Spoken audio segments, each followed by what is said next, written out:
Hello, Aries. Welcome to your June 2023 astrological forecast. So let's go ahead and take a look. We are well on our way into Gemini season. Here is the sun in Gemini in the third house. We've had Venus just enter Leo. So now she is here with Mars, both in Leo. And I really love this third house, fifth house combinations. This is actually one of my favorite house connection combinations, if I'm being totally honest, because third house and fifth house is where creativity absolutely surges. Third house, we have tons of ideas. There's lots of brainstorming that happens here. There's a lot of collaboration and talking to people and mapping everything out. We can think about our plans and write things down on paper. And, it's kind of like this fun whirlwind of possibility that can come through here. On the 11th of June, Mercury is going to enter Gemini as well. Now, Mercury is starting to move fast. He's been out of his retrograde for a while now, and he's starting to move faster and faster. And when he hits Gemini, he's moving really fast, okay? And when there's so much fast motion here, the planet like Mercury, which is movement oriented as it is, this really is the perfect time for things to start to transition. So if you are considering or contemplating something, if you have an option on the table, but you've been kind of holding back, probably one of the reasons for that has been the fact that Mercury has been in Taurus. Mercury in Taurus is not as flexible and adaptable as a Mercury in Gemini, two completely different feelings that we get from these two placements. So where there has been maybe a feeling of being stuck, now all of a sudden things start to really flow through. And I'm not going to say that you're going to create everything throughout June, but this is going to be the time where you can really start giving something a push. You can start building that momentum. I do feel that Gemini is like a collection time where we brainstorm and we collect ideas and we have all our little, I always use this analogy, we have all our little Post-its on the wall, right? Oh, I have an idea. Well, that sounds kind of cool. Here's this. We jot down little notes in our phone. Well, what about this? What about this? What about this? And then as we make our way into Cancer, where the sun enters on the 21st, happy solstice, everyone. Sun comes into Cancer, and we allow our heart to really call us toward one of those Post-its on the wall. Usually when we have like 500 Post-its on the wall, there's like a couple that like we keep thinking about, and we say, okay, that feels like a really, like an accessible possibility for me. This feels like what my heart is trying to say. It feels natural. It feels exciting. It's intriguing to me, whatever the case is. So that's kind of what's going on for Aries right now. And it could be that some of the things that happened for you this year are actually changing the entire trajectory of your life. Now, I don't mean to be so dramatic about it. It doesn't have to be a massive like 180 or 90 degree or anything. It could just be a few degrees off. But I do think there is a trajectory change in here for Aries big time. All right. That third house being coupled with the fifth house, which we know the fifth house is a creation house. This is where a lot of things start to come to life. We have a lot of romance that can begin during this time. We have new children. So if you're not wanting children, be careful if you're out there. We have the inner child coming out and really wanting to play with, I'm envisioning like a little kid getting their hands in the paint and just kind of, getting on the paper and swirling everything around. Leo is not necessarily the most organized zodiac sign, but it doesn't really have to be. This is not necessarily a time for order so much as it is a time for exploration. Creativity and brainstorming of Gemini mixed with exploration with Leo, you put these two things together and this can be magical. Not to mention the fact that Venus, now I know she's here with Mars, she's going to start to build up to the 12-degree mark. Now the 12-degree mark is where she's retrograding between 12 and 28 degrees. She's not retrograding in June, she's retrograding in July, but she is going to enter her pre-shadow phase. She is going to cross that 12-degree mark. So we're going to start to see a lot of the themes of this Venus retrograde coming out this month. I often feel that it is the pre-shadow phase, which will continue on in through July as well. But I do feel that the pre-shadow phase is usually the strongest phase. So whatever happens over the next month or so, there's going to be a lot of readjustment in that area. Now, 5th house could be dating. Now, if you do go out and meet someone new, a lot of people, even I myself am guilty of this in the past. A lot of people say you really don't want to meet someone during a Venus retrograde because it can create problems. I personally think it's more problematic with Mars than it is with Venus. Because sometimes with Venus, what happens is we go into a state of readjustment ourselves, and the people that we attract might be in line with what we're adjusting to. So it can actually be a really nice mirror or a really nice complement to where we're ultimately wanting to go. This could be a time where we could meet someone who genuinely matches our growth path. Okay? And because this is in the 5th house, I do really want to talk about the romantic aspect of this, because a lot of people, care about that. And if you're already married, this could be a time for you guys to have more fun and to go play and to reconnect and reinitiate new forms of intimacy, right? To, I guess we could say, reignite the flame, if you will, or maybe not try to get the past back, but kind of build something new and exciting, and get to know one another again, and just get on the same page with each other. And really talk about what it is you are creating. What are you creating, Aries? What is it that you're putting out there?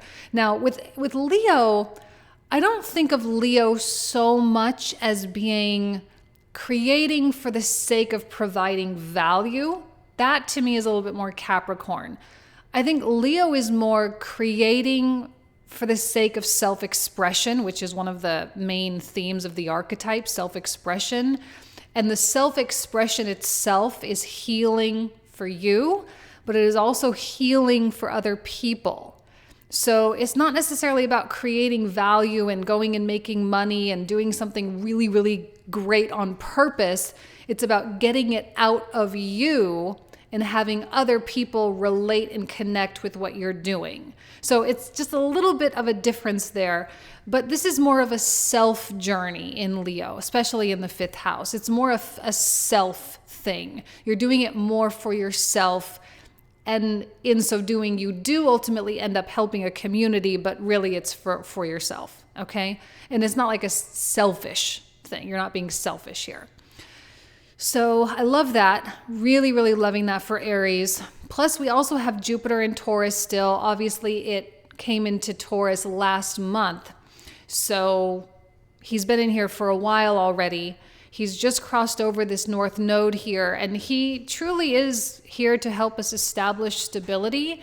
For you, Aries, this might be wonderful for you and your work. You could make a lot of money or make a decision that could help you make a lot of money.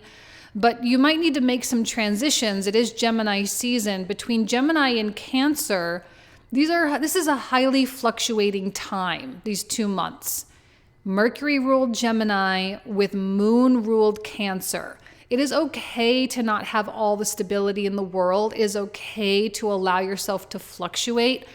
Jupiter in Taurus will help stabilize everything while you are fluctuating or introducing new things into your life that can ultimately be used to replace the things that you're not happy with. Okay, so keep that in mind. Jupiter is providing stability, and that stability is creating the proper foundation for you to build upon so you can prosper. Now, on the 17th, we have a Saturn retrograde. Be careful with this Saturn retrograde. We're going to start to feel that we're probably already feeling this already. Saturn is slowing down. Yes, in the 12th house, this can get really tired. You might not be feeling your absolute best, which is in stark contrast with a lot of what's going on here with Gemini and Leo. You might be more on one side of the spectrum depending on how strong these planets are in your own individual chart. If you have a really strong Sun or Venus or Mars, you might be leaning more toward the creative stuff. If you have a stronger Saturn, you might be leaning more towards Saturn in Pisces. On one hand, the Saturn retrograde in Pisces, of course, the retrograde is going to internalize a little bit, so it's going to go on the inside. And I think this is going to be a time where some Aries are going to want to fully escape. Now, if you use your creativity as a form of escape, I think that's okay, just so long as you're not completely hiding away from the world and abdicating or shirking all your responsibilities, okay? Because if you do try to hide or you lean too far into your escapism, it can be non-productive. And that would be what I would call a waste. It'd be such a waste of the astrological environment right now. I know that sometimes the 12th house energy, it's like, oh my gosh, I just want to go live in the woods and read my books and swim in the river and, just want to be away from everything and just my little animals and my little nature and whatever. It's really common to feel that way when Saturn is in the 12th. There could also be some health stuff that you might need to pay attention to. So if you are having health issues, this might be a good time to go to the doctor, get your checkup, and so on and so forth. Okay? One other thing, we have Pluto. This is happening on the 11th, so just a few days away. We have Pluto coming into Capricorn. Now, I'm wondering if a lot of Aries are not leaving certain careers behind, and you're feeling more and more disconnected from a specific career. And especially as the sun comes in through Cancer, it's going to kind of highlight the opposition, right? Pluto in Capricorn versus the sun in Cancer, 10th house versus 4th house. Pluto in Capricorn says it's not just that it's been in Capricorn, okay? But what's happening is it's going to remind us of something from the past. And it's going to remind us that something is dying, right? Pluto is a planet of death in modern astrology anyway. It's going to remind us that something is dying. It's going to remind us that something is being left behind. And because Saturn is in Pisces in the 12th house, this connects with the 10th house right now. So it's like really something is slipping through your fingers, and it might be a career path. It might not be for all of you, but for some of you it will be. And if there is a specific career, or you're just getting tired, or you're feeling like you're not ever going to get any more out of this, it's time for you to start opening yourself up to something new, whatever that might be. And with this particular Pluto retrograde, which is happening twice, by the way. This year, it dips into Capricorn, and then it will come back into Aquarius. And then next year, it will dip back into Capricorn and then come back into Aquarius. It's doing that ingress 2 different times. So it's a very unique situation that we're in here.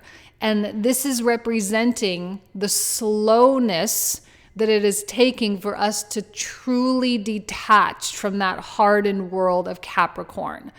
And if you struggled with your career over the last 15 years, this might actually be the time where you get a foothold somewhere and you actually do start building something and you start succeeding and you start making money and you start doing something that matters to you. But whatever it has been, I know that that's something that you're feeling more and more distant from. You're feeling that distance there. You're not as connected. I think it's going to be really, really hard for Aries to feel connected to a certain path that they were on. And if you try to grab on over the next several months while Pluto is in Capricorn, if you try to grab onto it and try to make it be something that it just simply is not, you're going to feel even more detached. It's like the more you try to hang on, the more it's just falling away from you. It's time for everyone, not just Aries, but everyone with this Saturn in Pisces to understand that we are in a big transition time in our lives. It's a slow one. It's not all happening, boom, all at once like that. It's slow, but it is happening nonetheless. So if we can allow ourselves to evolve naturally and let ourselves be pulled in toward that future direction, we're going to have a smooth transition. But if we fight and we try to hang on, it's going to be really rough. So right now, just recognize We are in the beginning stages, and all of this creative surge, this creative flow right now is here to help you with your new directions. Okay? All right, Aries, I'm going to leave you with that. Thank you so much. You guys know I love you. Talk to you soon. Bye.